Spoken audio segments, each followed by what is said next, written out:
नमस्कार, आप सभी का स्वागत है। सामान्य जागरूकता का ये आज वीडियो मैं आपको दे रहा हूँ और ये सारे क्वेश्चन आपको नॉर्मली पता ही होना चाहिए अगर आप किसी भी एग्ज़ाम की तैयारी कर रहे हैं। अगर ये भी नहीं आता है तो फिर आप संकट में हैं। आपको सोचना चाहिए अपनी तैयारी के बारे में कि आप कमी कहाँ कर रहे हैं। आपको इन सब चीज़ों की नॉलेज तो होनी ही चाहिए। तो चलिए आप अपने नॉलेज को परखिए और आपको इसमें मैं थोड़ा थोड़ा व्याख्या भी दे दूंगा, छोटी छोटी जानकारियाँ दे दूंगा, तो आपका और काम अच्छा हो जाएगा, आसान हो जाएगा। तो चलिए पहला क्वेश्चन आपके सामने रखेंगे। भारत का पहला परमाणु परीक्षण का कोड नाम क्या था? ये बहुत ही ज़रूरी क्वेश्चन है और फेमस क्वेश्चन भी है। छगाई 11, स्माइलिंग बुद्धा, प्रोजेक्ट 596 या फिर शक्ति 11। तो दोस्तों इसका सही आंसर है बी, स्माइलिंग बुद्धा। अगर बात किया जाए परमाणु परीक्षण कब किया गया था पहली बार, तो ये किया गया था 1974 ईस्वी में। आप लोग इस टाइम को ध्यान में रख सकते हैं। और कार्यकाल किसका था, प्रधानमंत्री कौन था? तो इंदिरा गांधी जी थी। ये इम्पोर्टेंट है। ये दो चीज़ें इम्पोर्टेंट है, एक टाइम और एक प्रधानमंत्री उस समय का कौन था। ठीक है। बाबा रामचंद्र ने कहाँ पर किसानों को संगठित किया था? अवध, बिहार, बंगाल या फिर आंध्र प्रदेश? तो दोस्तों इसका सही आंसर है ए, अवध में। और ये कब हुआ था? तो ये 1920 में हुआ था। एक किसान सभा हुई थी और बाबा रामचंद्र ने अवध में इस किसान सभा को संगठित किया था। वैसे तो बाबा रामचंद्र जी मुख्यतः थे महाराष्ट्र के, लेकिन इन्होंने अपनी जन्मभूमि या कर्मभूमि कह सकते हैं अवध को ही बनाया और यहाँ के किसानों के लिए इन्होंने प्रयास किए। भारत में श्वेत क्रांति के जनक के रूप में किसे जाना जाता है? बहुत ही फेमस क्वेश्चन है। अब मैं आशा करता हूँ कि आपको पता होगा। MS स्वामीनाथन जी हैं, बी कुरियन हैं, GS भल्ला हैं या फिर बलवंत राय मेहता हैं? तो दोस्तों इसका सही आंसर है बी, वर्गीस कुरियन जी थे, जिन्हें बी कुरियन भी शॉर्ट में कहते हैं। ये 26 नवंबर 1921 को इनका जन्म हुआ था। 26 नवंबर 1921 में। ठीक है, इनका जन्म 26 नवंबर 1921 में हुआ था। कुरियन जी को भारत में श्वेत क्रांति का जनक माना जाता है। श्वेत क्रांति से मतलब है दूध उत्पादन से संबंधित है, इसको ध्यान में रख सकते हैं आप। कंप्यूटर का हिंदी नाम क्या है? गणना करने वाला, संगणक, हिसाब लगाने वाला या फिर परिगणक? तो दोस्तों इसका सही आंसर है बी, संगणक है। ये गणना करता है इसलिए इसका नाम संगणक पड़ा है। ठीक है। अगर EDP क्या है? इलेक्ट्रॉनिक डेटा पावर है, इलेक्ट्रॉनिक डेटा पर्सनल है, इलेक्ट्रॉनिक डेटा पार्ट है या फिर इलेक्ट्रॉनिक डेटा प्रोसेसिंग है? तो दोस्तों इसका सही आंसर है D, electronic data processing. Lamp की बत्ती में तेल किसके कारण ऊपर उठता है? किसकी घटन, ऊर्जा के कारण, दबाव के कारण या फिर कोश की घटना के कारण? तो दोस्तों इसका सही आंसर है ए, केस की घटन के कारण होता है। हीटर में किस धातु का तार लगा होता है? बहुत फेमस क्वेश्चन है। तांबा, लोहा, निक्रोम या फिर स्टील? तो इसका सही आंसर है सी, नाइक्रोम होता है या निक्रोम कह लीजिए, लेकिन यहाँ निक्रोम लिखा है लेकिन है नहीं, ये होता है नाइक्रोम। ठीक है, नाइक्रोम होता है और इससे जो है क्रोमियम की मिश्र धातु के साथ बनाया जाता है। यह अचुंबकीय गुणों वाली होती है। ठीक है, मतलब इसमें चुंबकीय गुण नहीं होते हैं कि चुंबक इनके पास ले जाएंगे तो ये कुछ इनके ऊपर प्रभाव नहीं पड़ता है। इसका उपयोग प्रायः प्रतिरोधक बनाने में होता है। 80% निकिल होता है। ठीक है, 80% निकिल होता है और 20% जो होता है आपका क्रोमियम धातु से तैयार की गई मिश्र धातु से बनाया गया नंगा तार नाइक्रोम तार कहलाता है। आप सभी जानते हैं इसका उपयोग हीटिंग एलिमेंट बनाने के लिए किया जाता है, जैसे कि हीटर में लगाया जाता है। तो अगला क्वेश्चन देखेंगे। संवैधानिक उपचारों के उपचार द्वारा किन अधिकारों की रक्षा होती है? राजनीतिक अधिकार, मताधिकार, मौलिक अधिकार या फिर संपत्ति का अधिकार? तो दोस्तों इसका सही आंसर है सी, मौलिक अधिकार का संरक्षण होता है। इसको ध्यान में रख सकते हैं आप।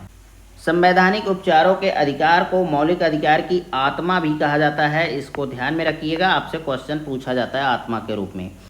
अरब सागर में भारत का कौन सा द्वीप समूह है? लक्षद्वीप, अंडमान, पनामा या फिर मालदीव?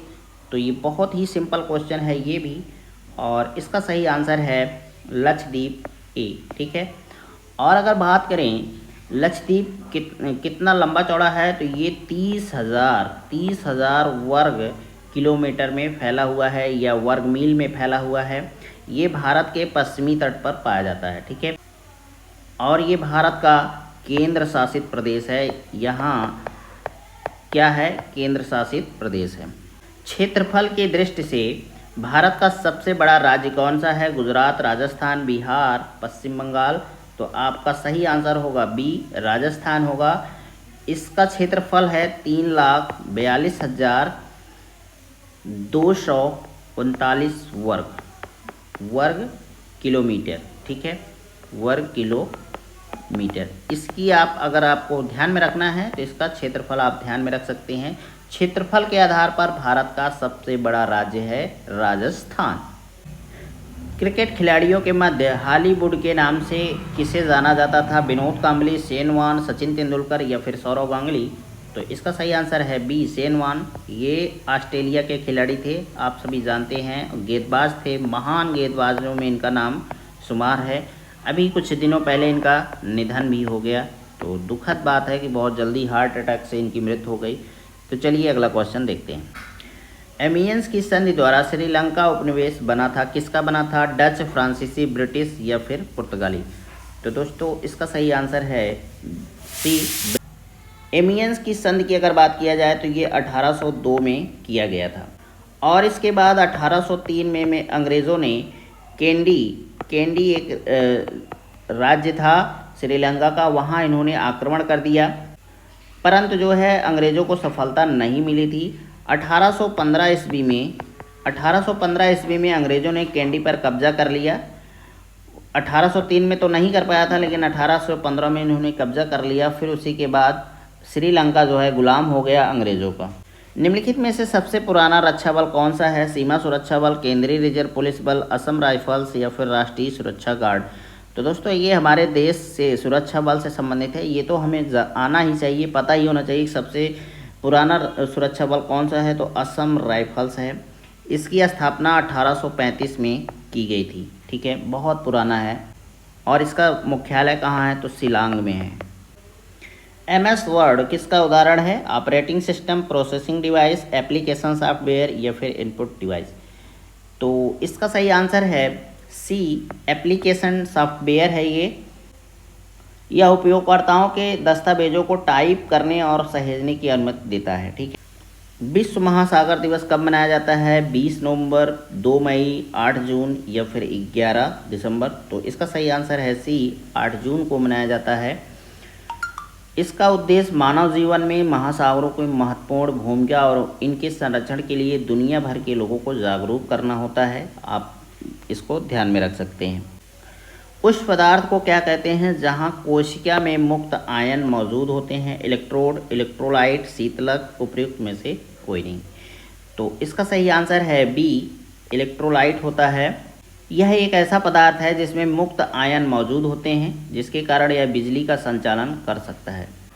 अब प्रेरणा के विघटक विचारधारा की वकालत किसने की थी? मैस्लो ने, डगलस, मैकग्रेगर ने, हर्जबर्ग ने या फिर लिकर्ट ने। तो दोस्तों ये ना आपका मनोविज्ञान से संबंधित क्वेश्चन है और ये सी ऑप्शन सही है। इनका पूरा नाम था फ्रेडरिक इरविंग हर्जबर्ग। ये एक अमेरिकी मनोवैज्ञानिक हैं, इसको भी आप ध्यान में रख सकते हैं। व्यवसाय प्रबंधन में ये सबसे प्रभावशाली नामों में से एक गिने जाते हैं। तो अगला क्वेश्चन देखेंगे। न्यायिक पुनरावलोकन की अवधारणा की उत्पत्ति किस देश से हुई है? संयुक्त राज्य अमेरिका, कनाडा, ब्रिटेन या फिर फ्रांस। तो दोस्तों इसका सही आंसर है ए, संयुक्त राज्य अमेरिका।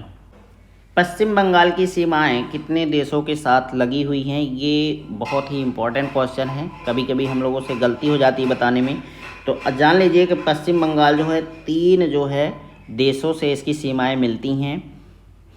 पहला है बांग्लादेश, दूसरा भूटान और तीसरा नेपाल। यही हम लोग छोड़ देते हैं। नेपाल बहुत ही बारीक मिला हुआ है, मैप में देखेंगे ध्यान से तभी आपको पता चलेगा कि नेपाल भी बांग्लादेश को टच करता है। भारतीय वन्य जीव संस्थान स्थित है नई दिल्ली, शिमला, देहरादून या फिर भोपाल। तो दोस्तों इसका सही आंसर है सी, देहरादून में है। निम्नलिखित में से किस दिन रूसी भाषा दिवस मनाया जाता है? 5 जून, 6 जून, 7 जून या फिर 8 जून? तो दोस्तों इसका सही आंसर है बी, 6 जून को मनाया जाता है। दोस्तों अगर आपको क्वेश्चन अच्छे लग रहे हैं तो आप चैनल को सब्सक्राइब कर सकते हैं और एक लाइक ज़रूर किया करिए। अच्छा सा कमेंट करने का भी प्रयास किया करिए। कमेंट करते हैं आप लोग तो मज़ा आता है पढ़ने में, तो किया करिए। आपकी जो इच्छा हो, जो मन कहे वो लिख सकते हैं, अच्छा या बुरा जो दिल करे। चलिए ठीक है। कलकत्ता किस वर्ष तक भारत की राजधानी थी? 1912, 1913, 1914 या फिर 1915? अगर बात करें तो इसका आंसर ए सही है। कलकत्ता जो है ना, भारत की राजधानी 1912 तक थी, लेकिन 1911 में ही इसको स्थानांतरित करने का फैसला ले लिया गया था। भारत के केंद्रीय सेक्टर व अधोसंरचना पर ब्रिटिश सरकार ने सबसे ज़्यादा निवेश कब किया? 17वीं शताब्दी, 18वीं शताब्दी, 19वीं शताब्दी, 20वीं शताब्दी? तो दोस्तों इसका सही आंसर है सी, 19वीं शताब्दी में। अधोसंरचना का मतलब क्या होता है? जैसे ही आपका होता है यातायात, इसको अधोसंरचना में आता है, ठीक है। डाक सेवाएं आदि। तो चलिए अगला क्वेश्चन देखेंगे। माइक्रोसॉफ्ट के सह संस्थापक कौन हैं? सवीर भाटिया, सुनील मित्तल, पाल एलन या फिर विनोद धाम? तो दोस्तों आप लोग सभी जानते होंगे कि बिल गेट्स जो थे इसके संस्थापक थे। किसके? माइक्रोसॉफ्ट के। लेकिन इन्हीं के साथ एक नाम और जुड़ा है, पाल गार्डनर एलन, ठीक है। इनको भी ध्यान में रखिएगा। इनको लोग भुला देते हैं बिल गेट्स से आगे, लेकिन आप इसको ध्यान में रखिएगा। 2010 में 12.7 बिलियन की संपत्ति के साथ इन्होंने विश्व का सबसे अमीर आदमी होने का गौरव प्राप्त किया था, ठीक है। अगला क्वेश्चन। निम्नलिखित में से कौन सा यौगिक मुख्य रूप से हैंड सैनिटाइजर के रूप में उपयोग किया जाता है? कोरोना काल में खूब हैंड सैनिटाइजर का उपयोग किया गया। एल्डिहाइड, सिरका, अम्ल, शराब या फिर कीटोन? तो आप जानिए सी ऑप्शन सही है, शराब। शराब में होता क्या है? तो एल्कोहल होता है, आप सभी जानते ही हैं, ठीक है। और मुख्य रूप से हैंड सैनिटाइजर में एल्कोहल का ही उपयोग किया जाता है। कोरोना से संबंधित अगला क्वेश्चन है, शरीर के उस अंग का नाम बताइए जिस पर कोरोना वायरस सबसे ज़्यादा प्रभावित करता है? हृदय, यकृत, गुर्दा या फिर फेफड़े? तो इसका सबसे ज़्यादा असर डी, फेफड़े पर होता है। यह सांस लेने में कठिनाई का कारण बनता है और स्वास्थ्य के लिए हानिकारक होता है। किसने कहा कि युद्ध पुरुष के लिए वही है जो स्त्री के लिए मातृत्व है? बहुत ही इंपॉर्टेंट क्वेश्चन है। मुसोलिनी ने, मार्क्स ने, हेगेल ने या फिर माओ ने? तो इसका सही आंसर है ए, मुसोलिनी ने कहा था। मुसोलिनी का पूरा नाम है बेनितो मुसोलिनी, ठीक है। Benito Mussolini. ये इटली का एक राजनेता था। किस देश का? तो इटली का राजनेता था, इसको ध्यान में रखिएगा। इसने राष्ट्रीय फासिस्ट पार्टी का नेतृत्व किया था। किस पार्टी का? तो राष्ट्रीय फासिस्ट पार्टी, आप इसको ध्यान में रख सकते हैं। अगर बात किया जाए फांसीवाद ना, तो फांसीवाद की नींव रखने में इसकी प्रमुख भूमिका थी। भारत के किस राज्य में विश्व का सबसे बड़ा थोरियम का भंडार मौजूद है? यहाँ भंडार होना चाहिए। केरल, कर्नाटक, आंध्र प्रदेश या फिर असम? तो इसका सही आंसर है ए, केरल में। संसार में मोनोजाइट का सबसे बड़ा भंडार केरल में ही है, इसको ध्यान में रखिएगा। कुछ अंश जो है आपके बिहार राज्य में भी मिला है, ठीक है। बिहार राज्य में भी कुछ इसका परसेंट मिलता है मोनोजाइट का, थोरियम का, ठीक है। तो दोस्तों आज का अंतिम प्रश्न है, अगर आप चैनल को सब्सक्राइब करना चाहते हैं तो ज़रूर कर लीजिए। कामरूप का वर्तमान नाम क्या है? असम, बिहार, बंगाल या फिर मणिपुर? तो दोस्तों इसका सही आंसर है ए, असम का है, ठीक है। अगर बात करें असम राज्य का ना, तो ये 2 नदियों के बीच बसा है। एक है मानस नदी, ठीक, और दूसरी है बोड़ नदी। ये 2 नदियों के बीच में असम बसा हुआ है। आपसे ये क्वेश्चन पूछा जा सकता है कभी, तो ध्यान में रख सकते हैं। तो आज का वीडियो आपको कैसा लगा? अगर अच्छा लगा हो तो एक अच्छा सा कमेंट भी करिएगा। चलिए नमस्कार, फिर मिलेंगे किसी नए टॉपिक पर, नए सब्जेक्ट पर।